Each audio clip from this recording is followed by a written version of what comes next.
Mga kabrigada, sinibak sa pwesto ni PNP Chief Police General Nicolas Torre III ang isang hepe ng pulisya sa lalawigan ng Rizal. Sinabi ni General Torre na nag-ugat ito dahil sa umano'y diskarteng tamad ng kanyang mga tauhan. Paliwanag ni Torre, napakasimple lang sitwasyon nitong umanong weekend.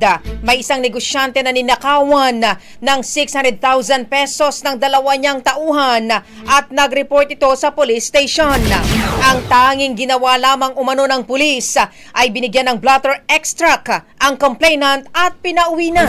Umabot kay Torre ang insidente at nakulangan siya sa aksyon, kaya pinakilos niya ang Rizal Provincial Police Office.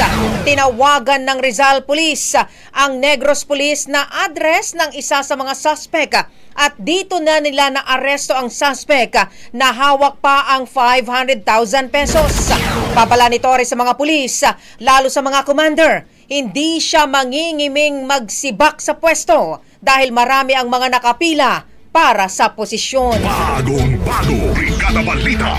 Ang bahaging ito ay hatid sa atin ng Mom's Love ES1 Capsule. Simulang tuparin ang pangarap ng iyong anak. And stunting now,